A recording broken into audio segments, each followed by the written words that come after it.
3 años después del estreno de Spider-Man 3, y tras múltiples intentos fallidos de parte de Sam Raimi de construir una historia para una cuarta entrega de la franquicia que pudiera compensar por los fallos que él creía haber cometido con la tercera, todo esto bajo un plazo de tiempo demasiado corto impuesto por Sony, el estudio tomó la decisión de reiniciar la franquicia cinematográfica del Hombre Araña, con un Peter Parker que volvería a sus años de preparatoria y se enfrentaría al clásico villano de los cómics conocido como el Lagarto, cuyo alter ego, Curt Connors, ya había sido establecido desde la segunda película de Sam Raimi. Tu trabajo de fusión no lo has entregado. Lo sé, mi plan es hacerlo sobre el Dr. Octavius. Mark Webb, que había debutado con 500 días con Sommer, fue elegido como el director, siendo considerado por la gente del estudio como alguien que podría capturar la emoción, la ansiedad y la adrenalina de estar en los zapatos de un adolescente como Peter Parker. Los actores fueron elegidos, la película fue filmada sin muchos inconvenientes y en julio de 2012, justo el mismo año de Avengers y El Caballero de la Noche Asciende, el sorprendente Hombre Araña fue estrenada. El filme comienza con un pequeño Peter descubriendo que alguien ha irrumpido en su hogar, específicamente en la oficina de su papá, evento que obliga a sus padres a dejar al joven en casa de sus tíos Ben y May Parker, mientras ambos se van a un misterioso viaje del cual nunca van a volver. Algunos años pasan y Peter ahora es un alumno de preparatoria que siente algo por su compañera Gwen Stacy, la alumna más lista de su clase, quien resulta también tener sentimientos por él, porque pues no manchen, esta versión de Peter es atractivo desde el principio, honestamente me parece el más atractivo de los tres. Así que por supuesto, la presencia de Flash Thompson aquí es indispensable para dejar en claro que el tipo es un completo don nadie. Después de encontrar una maleta que le pertenecía a su padre, que contenía algunos documentos y una fotografía donde él se encontraba con el Dr. Curtis Connors, quien trabaja en Industrias Oscorp y parece haber perdido uno de sus brazos, Peter se infiltra en el edificio donde Connors trabaja con el propósito de encontrarlo, solo para terminar siguiendo a este tipo que llevaba unos documentos similares a los que había encontrado en la maleta de su padre. Cosa que lo lleva a esta especie de laboratorio repleto de arañas donde una de ellas lo acaba picando y como ustedes sabrán, esto le otorga los clásicos poderes de los cómics: sentido arácnido, trepar paredes, velocidad y también superfuerza. Queriendo cerrar asuntos pendientes causados por la desaparición de sus padres, Peter visita al Dr. Connors, quien resulta haber trabajado con su papá en un proyecto de cruzamiento genético de especies, con el propósito de curar distintos padecimientos y enfermedades. Sirviendo como un ejemplo, Connors piensa que con el ADN de los lagartos, los humanos podrían obtener la habilidad de regenerar extremidades perdidas. Y si lograra que funcione, ¿qué efectos secundarios habría? Es difícil saberlo considerando que ningún sujeto ha sobrevivido. Pero por desgracia, su compañero Richard Parker desapareció sin dejar rastro alguno, antes de que pudiera resolver una ecuación que les daría el algoritmo de decaimiento, la clave para que todo el proyecto funcione. Sin embargo, Peter le echa la mano y resuelve esta dichosa ecuación, luego de haber estudiado los documentos que encontró en la maleta de su padre. Peter, ¿qué te parecería visitarme en la torre un día después de clases? Algunos días después, él pasa toda la tarde intentando crear un suero junto a Connors y aparentemente tienen éxito. Pero Peter se distrae tanto por estos experimentos que olvida que tenía que recoger a su tía del trabajo. Así que al llegar muy tarde a su casa, el tío Ben lo empieza a regañar y los dos se pelean y el Peter va a comprarse una lechita pero no tiene dinero y justo en ese momento un ladrón le echa la mano y pues ustedes ya saben muy bien cómo termina la cosa. Similar a la primera película de Sam Raimi, la estructura de este filme puede dividirse en dos mitades que funcionan como dos arcos distintos. La primera mitad consiste de toda la clásica historia de origen con alguna que otra diferencia. Peter experimenta con sus poderes, motivado por la venganza intenta buscar a la persona que asesinó a su tío, se da cuenta de que necesita una máscara para ocultar su identidad, elabora su traje, inicia una relación con su interés romántico, le revela que él es el Hombre Araña, y ahora también tiene que lidiar con gente que no confía en sus intenciones como superhéroe, siendo esto representado por el Capitán Stacy, que trabaja para la policía y también resulta ser el padre de Gwen. Él lleva una máscara igual que un vil ladrón. Persigue a criminales y todos se parecen, como si fuera una venganza personal. El Dr. Connors quiere aferrarse al método tradicional de pruebas, pero este tipo de Oscorp quiere que inmediatamente se inyecte el suero en humanos para ver qué tal les va. Porque resulta que el jefe de la compañía, Norman Osborn, se está muriendo. Y este güey está apuradísimo por encontrar ya la cura para su enfermedad. ¿Cómo se le ocurre que va a haber voluntarios? Nada más dígales que son vacunas para influenza. Queriendo evitar que se hagan estas pruebas en personas inocentes, Connor se inyecta a sí mismo el suero y milagrosamente termina recuperando su brazo.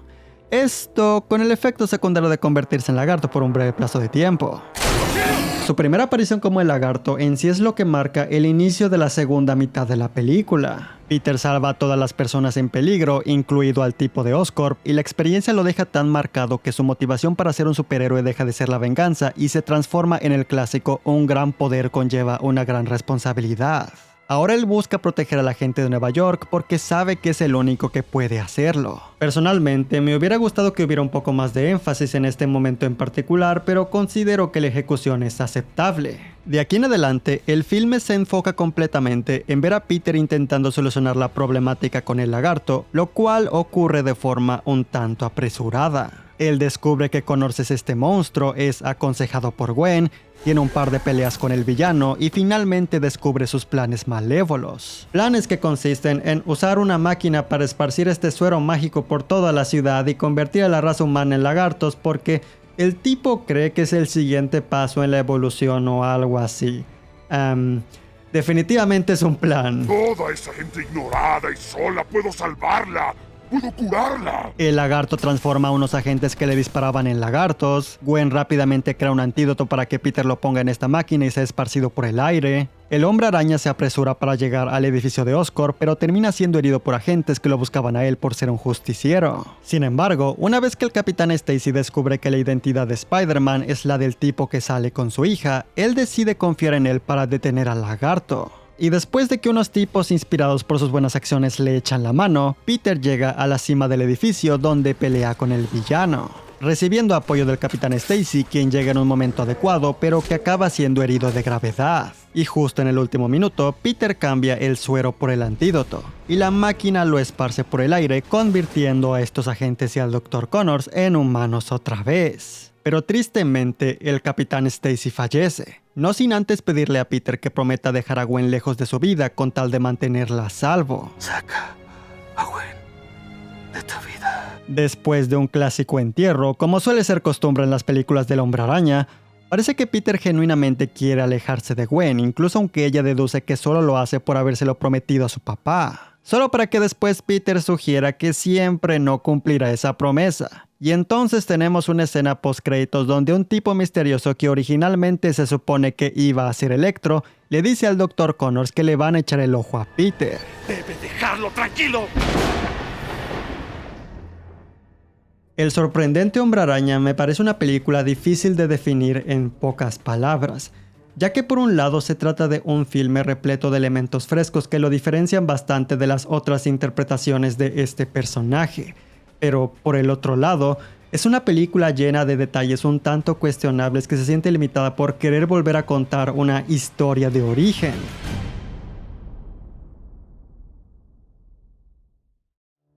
Esta reinterpretación de Peter Parker, ahora de la mano de Andrew Garfield, nos entrega a un adolescente que más que ser un nerd patético, parece ser más un muchacho cool y medio hipster que solamente no consigue encajar con los demás. En su tiempo, recuerdo que el que Andrew fuera tan atractivo y jamás pareciera tan bobo o tan nerd como Tobey Maguire era visto como un problema por algunas personas, pero yo no solía compartir ese punto de vista. A mí me gustaba mucho lo desaliñado que se veía, y la forma tan carismática y juguetona en la que se comportaba era algo diferente. También el que en vez de que su cuerpo generara telarañas como Toby, me agradaba que ahora él tuviera que fabricar su propio lanzatelarañas. The web shooters were a way to dramatize his intellect and his ability to build things and his sort of scientific mechanical abilities. And what better way to do that than to have him make the web shooters? Aunque ese detalle de que las telarañas en sí las compre de Oscorp me parece un tanto cuestionable porque siento que levantaría sospechas entre la compañía y el Hombre Araña, pero volviendo al tema, no tenía muchos problemas por el hecho de que Peter iniciara su viaje por venganza, porque al final ese es su arco de personaje. Ni tampoco con el hecho de que el paradero del asesino de Ben quedara como un misterio, porque bien lo pudieron haber retomado en otra entrega. O incluso servir para reforzar el hecho de que buscarlo quedó en segundo plano, para enfocarse en la prioridad de salvar a quienes lo necesiten. Me gustaba mucho cómo la complexión delgada de Andrew lo hacía lucir increíble en el traje como una viva encarnación de los cómics Ultimate. Que bueno, el diseño en sí mismo del traje no es mi favorito, siendo más específico por la máscara. En lo que concierne a la textura y cómo le queda al actor, me parece genial. Este es un traje que siempre que lo ves en pantalla sientes que lo puedes tocar, a diferencia de los de Tom Holland. Pero es el diseño de la máscara lo que no me termina de encantar. Que claro, entiendo que el propósito es que este traje en específico se sienta como un auténtico traje casero que un adolescente pudo haber hecho en su tiempo libre.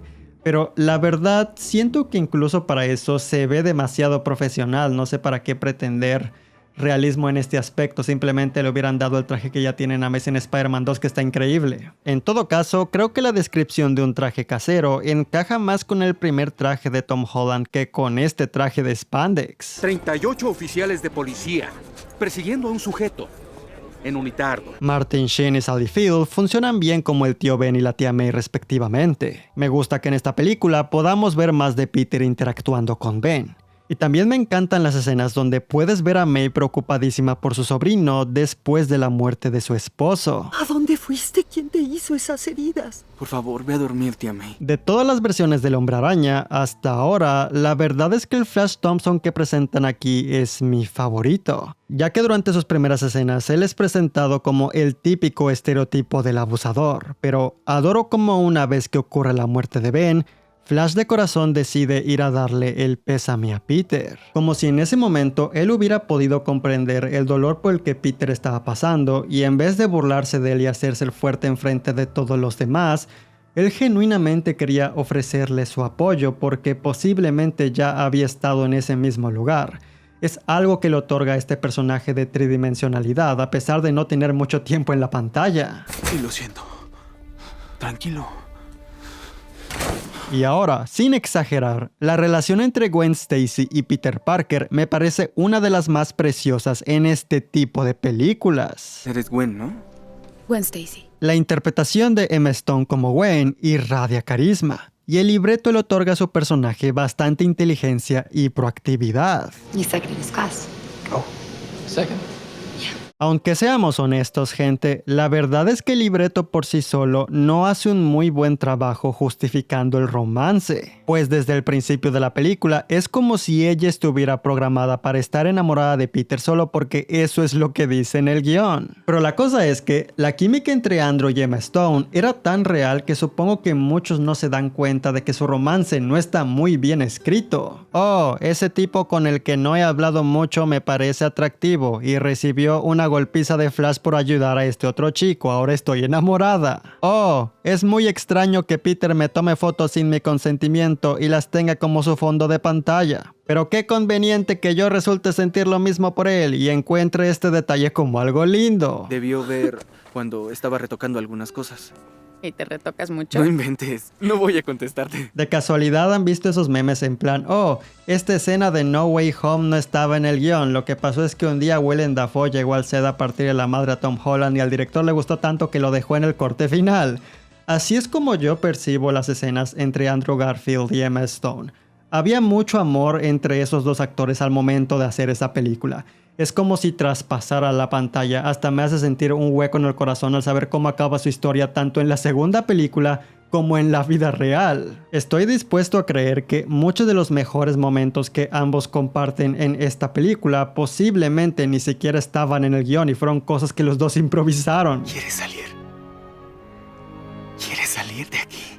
Vámonos. La música de James Horner me parece maravillosa, diferenciándose bastante del estilo épico de Danny Elfman con tonadas más íntimas y sutiles. Visualmente, esta es la película de Spider-Man que más se diferencia de todas las demás, no solo por la apagada paleta de colores, sino también por la forma tan calmada en que la cámara es utilizada. Y creo que la causa de esto es porque el filme fue rodado con cámaras 3D. Es decir, con un rig que cargaba dos cámaras digitales que grababan de forma simultánea que me imagino está bastante pesado y por ende, los movimientos de cámara no pueden ser tan salvajes como lo eran en la trilogía de Raimi. Y creo que como evidencia de esto tenemos a la segunda película, que viene del mismo director, pero que como fue filmada con cámaras tradicionales de 35 milímetros, tanto los movimientos de cámara como la paleta de colores son elevados al extremo.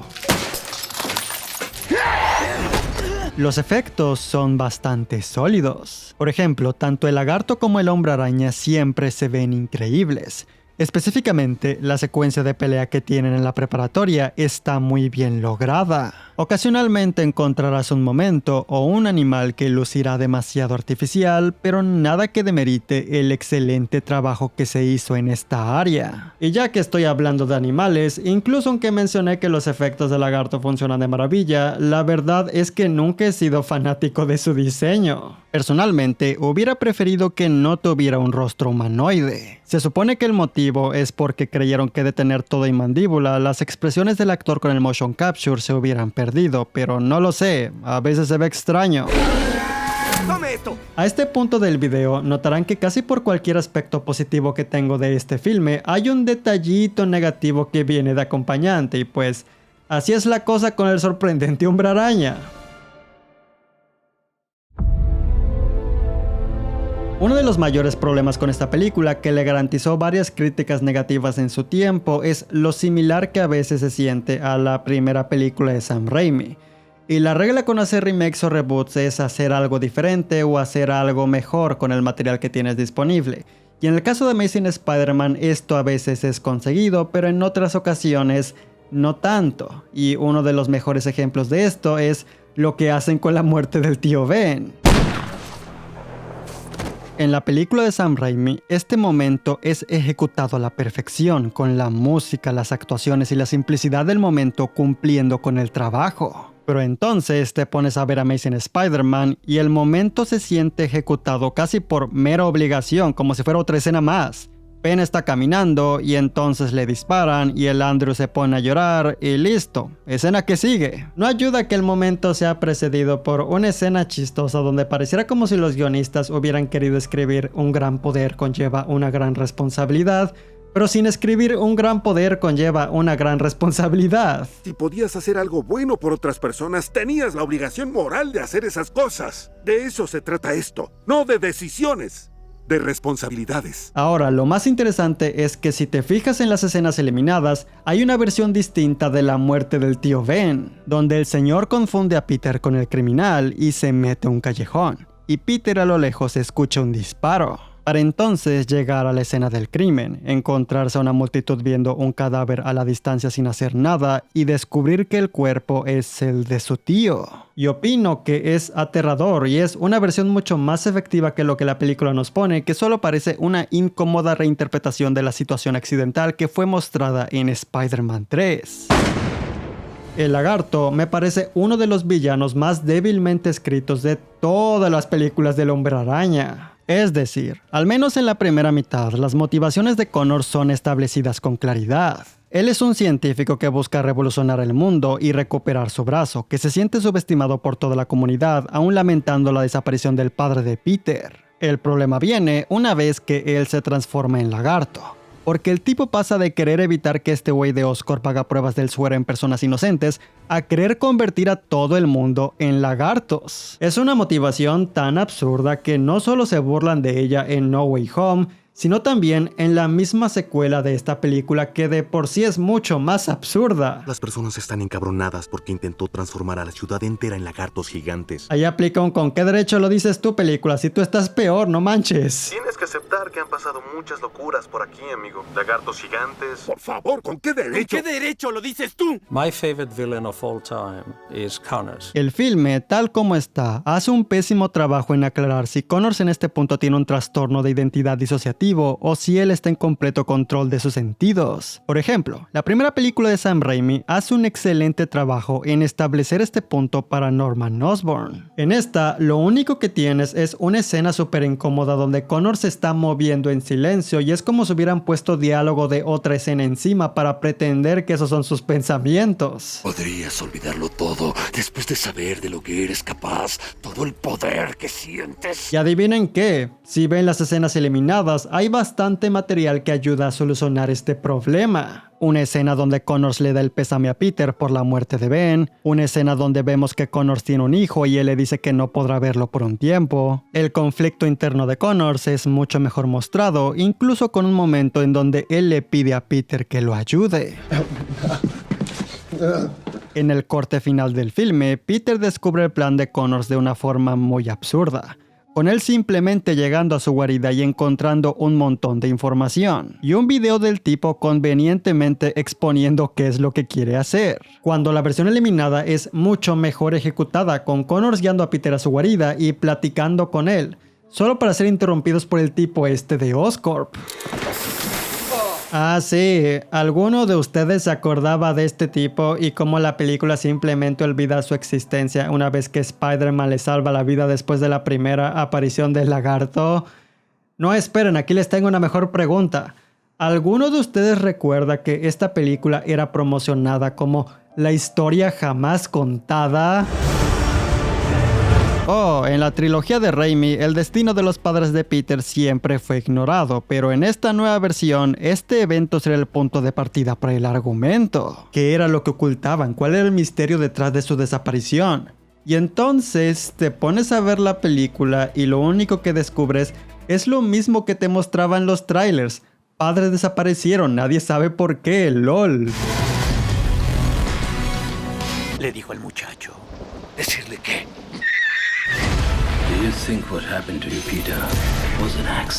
Este es el detalle, el supuesto gran misterio solo es que Peter es el único que puede convertirse en el Hombre Araña porque solo su sangre es compatible con el veneno de las arañas de Oscorp. La compañía mandó a matar a los padres de Peter ya que ellos querían evitar que sus experimentos fueran usados como armas biológicas e implantar su ADN en estas arañas para que su veneno solo fuera compatible con alguien de su linaje.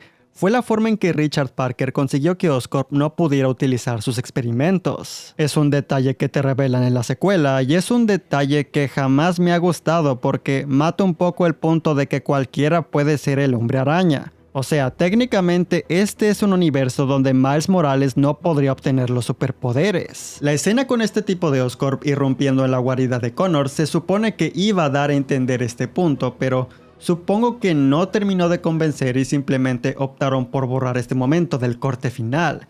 Y es por eso que este güey se esfuma de la existencia cuando en la escena eliminada puedes ver que su destino original era ser devorado por el lagarto después de este encuentro. Y estos son los detalles que le perjudican a la película. Es extraño porque es como si la película hubiera sido simplificada solo para terminar con momentos más absurdos que como fueron originalmente planeados, lo cual solo perjudica la experiencia porque atrae a las comparaciones. Y pues para hacer un filme que fue promocionado como la historia jamás contada, al final lo que obtienes es la misma historia que ya había sido contada, solo que con una subtrama que no lleva a ningún sitio y solo alarga la duración. Hay algunos aspectos donde el filme logra diferenciarse e incluso superar al Spider-Man de Raimi, pero cuando no, solo se siente incómodo. Ahora escapará con mi dinero. Sus necesidades no son problema mío.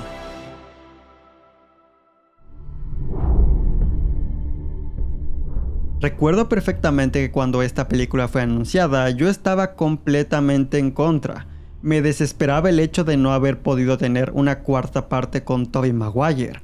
Pero entonces le di una oportunidad y me pareció como una muy grata sorpresa. Recuerdo sentirme tan frustrado ante sus detractores, gente que juzgaba el filme sin siquiera haberlo visto, compañeros, tipos en internet. Siempre buscaría decirles algo como déjense de mamadas y véanla, que la verdad no está nada mal. La gente se quejaba por el manejo de cámara sutil, comparándola demasiado con el estilo de dirección de Sam Raimi. Tantas de las quejas a la interpretación de Andrew Garfield me parecían un poco exageradas, como si fueran solo odiar por odiar, nomás porque no era Tobey. Y a mí me gustaba su versión. El único momento donde siento que rompe con el personaje es cuando el tipo roba la identidad de un sujeto para infiltrarse en Oscorp. Siento que Peter jamás haría algo como eso, es un momento que rompe con la nobleza del personaje solo para un chiste, pero al final del día solo es una escena. Oigan, díganle que Rodrigo Guevara está aquí, por favor. Pero lo que más me fastidia en este punto es que claro, esta película no es perfecta, tiene sus defectos y la historia de origen la limita bastante. Hay un par de momentos bobos como el lagarto descubriendo que Peter es el Hombre Araña por encontrar una cámara con su nombre que el tipo olvidó en las alcantarillas. Peter llegando a la cena en casa de Gwen por la ventana en vez de llegar normalmente por la puerta, o sea, se supone que esta es su primera cita juntos, ¿qué estás haciendo, güey? Entiendo el punto de que Peter y Gwen vuelvan a ser una pareja al final, pero que uno de los últimos diálogos del filme sugiera que las promesas que no se cumplen son las mejores es inapropiado para una película del Hombre Araña. No haga promesas que no va a cumplir. Esas son las mejores. Pero a pesar de esto, yo tenía la esperanza de que una segunda parte pudiera finalmente mostrar más de este Spider-Man porque había bases suficientes que pudieron haber sido utilizadas en futuras entregas. Me hubiera gustado ver más de Flash Thompson, de esta chica en el fondo que parece que sentía algo por Peter, de Industrias Oscorp. Se pudo haber hecho mucho con el destino de los padres de Peter. Pero en vez de eso, lo que obtuvimos fue Amazing Spider-Man 2. Y ok, entiendo que hay gente que disfruta esa película. A mí me gusta verla, pero es un absoluto desastre que desperdicia todo el potencial. En vez de irse por la ruta lenta como con Tom Holland, Peter es inmediatamente graduado de la preparatoria. Norman Osborn es desperdiciado, Electro es desperdiciado para convertirlo en un villano de caricatura, Harry Osborn es desperdiciado, el tono es un caos. La idea de convertir a Oscorp en un nido de villanos que quieren pelear contra Spider-Man nomás porque sí, me parece un chiste. Y todo mientras los pobres Andrew Garfield y Emma Stone intentan salvar a la pobre película. No, por favor, por favor. Lo más triste sobre el Hombre Araña de Andrew Garfield es saber que al menos antes de No Way Home, él jamás tuvo una oportunidad de ser genuinamente sorprendente como el título implicaba. Las dos películas donde él participa se sienten muy limitadas, con momentos ocasionales de grandeza de vez en cuando que son interrumpidos por exigencias del estudio. Quiero que vuelvas a contar la historia de origen y hazlo diferente, pero mejor no lo hagas diferente. Muy bien, Mark Webb. Ahora queremos presentar a los 6 siniestros y también matar a Gwen. Hay que armar un libreto de como 500 hojas y ahí ves cómo sacas una película de eso. Todo es un desastre, una locura. Ya nada tiene sentido, no lo tiene. Y aquí estamos. Ay, Dios. Pero a pesar de todas las limitantes y defectos que tiene esta primera entrega, la verdad es que a mí me gusta la película. No hay muchas secuencias de acción memorables y las que hay son un tanto breves, pero me gusta la parte donde Peter salva la vida de este niño en el puente y la secuencia de pelea con el lagarto en el colegio. Aunque si acaso solo diré que el niño no actúa muy paniqueado a pesar de que está al borde de la muerte. La secuencia donde la gente de Nueva York le echa la mano es absurdamente cursi, pero no puedo negar que me saca una sonrisa y me parece adorable. De todas las 3 versiones, las secuencias donde Spider-Man se balancea por los edificios me parecen las mejores, y los efectos en ellas son bastante sólidos. No tengo ningún problema con el hecho de que Peter a veces sea torpe en ocultar su identidad. Como suelo decir, es un adolescente. Se vale que a veces sea medio burro. Personalmente siempre he sospechado que la tía May sabe que él es el Hombre Araña, pero actúa como si no lo supiera y eso me parece lindo. Argumentalmente no es muy sorprendente que digamos, pero siento que el filme funciona decentemente como un inicio para esta distinta interpretación del Hombre Araña que tristemente no fue muy bien aprovechado. Pero bueno, como ustedes ya saben, esta es solo mi opinión.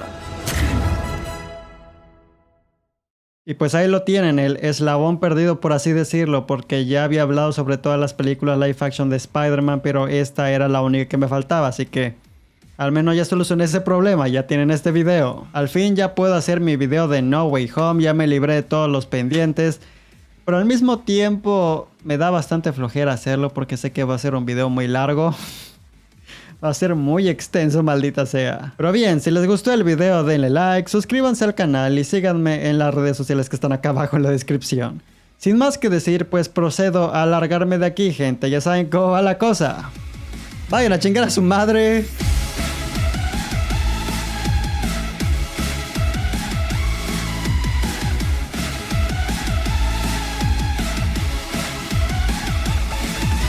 ¿Alguno de ustedes recuerda que en mi video de Dark Knight Rises mencioné que le había hecho una review de esa película cuando se estrenó en 2012, cuando yo todavía estaba en la preparatoria y era todavía un pequeño, un adolescente, que todavía no había desarrollado su voz ni nada por el estilo?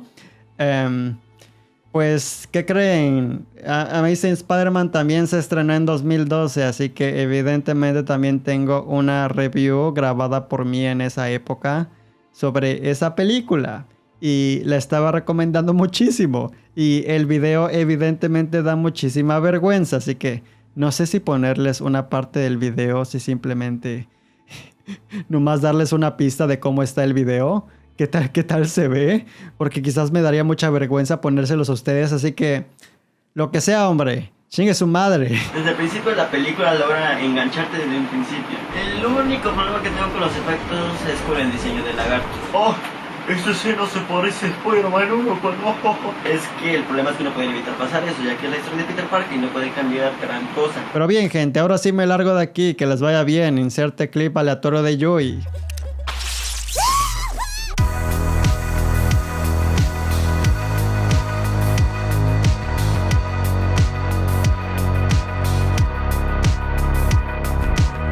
Que a la verga lo viejo, que venga lo nuevo. Se nota que esta secuela o esta saga va a tener un poco más de seguimiento. Deja muchos hoyos para secuelas y espero que me lo resuelvan y es un perfecto trabajo.